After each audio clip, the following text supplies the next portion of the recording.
Okay, I'm happy to say that I just converted my third account to a performance account qualification level of $53,000. So another $3,000 profit on that evaluation account. And let me just I'll just tell you what happened today. I took one trade like last night and lost 100. So I had to make about 350, and I got up this morning and I was kind of going back and forth, back and forth and back and forth. It was actually kind of a struggle. At one point, I was down like a couple hundred under from where I started the day, so I just decided to buckle down, keep my lot sizes small, keep my focus sharp, not revenge trade, not over leverage, not do anything, just trade normal. Look for good setups. And today's kind of strategy, I was a little bit more focused on finding divergence plays against the levels, because I feel like they produce longer, stronger moves, which is what I always want. Just for an example, that we had news at 8:30 right here. You can see the volatility range here. It spikes up and spikes down. So that was news at 8:30, and then um, I saw this after, but it kind of motivated me to continue looking for these. And I've been looking at these a lot in the last couple hours, but this is a 5 second chart, and as you can see, price kind of came up, bounced off the 1 minute, and kind of started interacting with the 5 minute, which is my basically it's my favorite cloud to play off because there's lots of trades, and a lot of traders respect this 5 minute cloud. So if you look down here, it's kind of pretty easy to see that you had a series of lower highs on the RSI chart, and at the same time you had, if not necessarily higher highs, then higher and equal highs.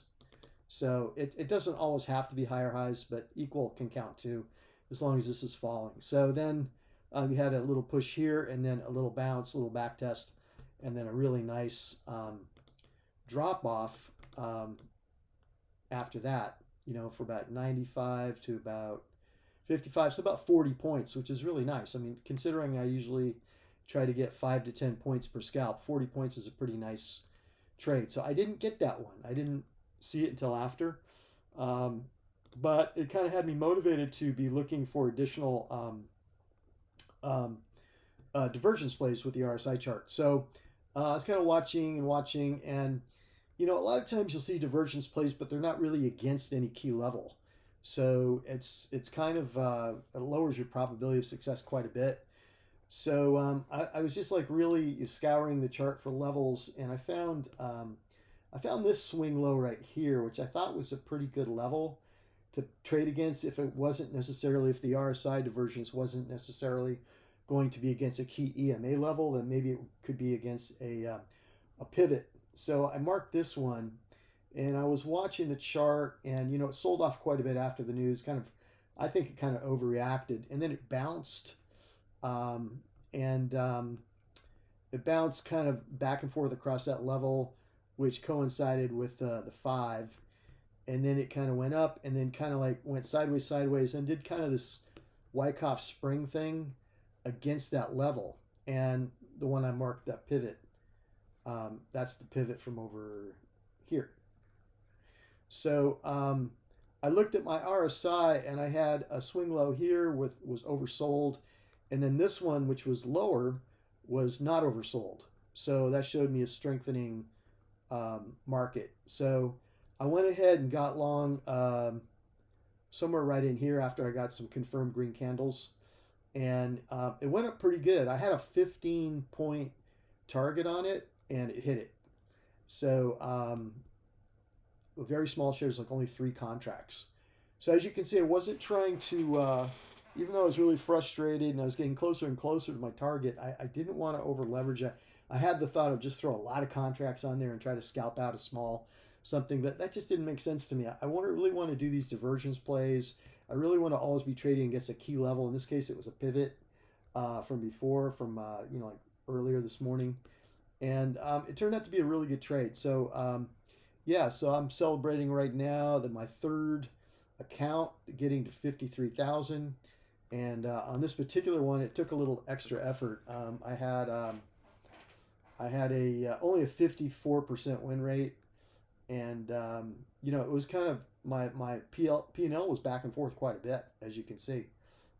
It kind of went back and forth quite a bit, but eventually, we got it where it needed to be, and got the $53,000 on the account. So this will convert also, and then I'll have three, and then I'll decide if I'm going to start actually trading these performance accounts. I think I might try to get a couple more just to really get a lot of practice. I mean, I'm in no massive rush, but yeah, I'll see what I want to do. Okay, that's it. Oh, by the way, yeah, I saw your email, and one of the trades that I did do a 1.5 to 1 on. I held for 1.5 to 1 because I thought it was a pretty strong trade.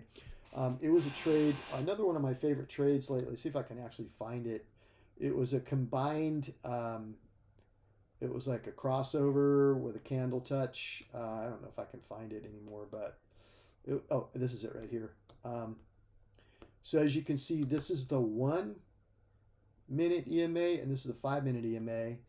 And when you had a fast cross and a big move down after a big move up, and then see that big wick across it right there. So this candle was a combination trade, bouncing off actually all three of these levels, because this is a 1, a 5, and a 15. So it was bouncing off basically all three of these levels. And I like that big wick, so I kind of got in right here, and I wrote it up. And I took this one up for about a 1.5 R. So I was listening to what you were saying. Okay. All right. Take care.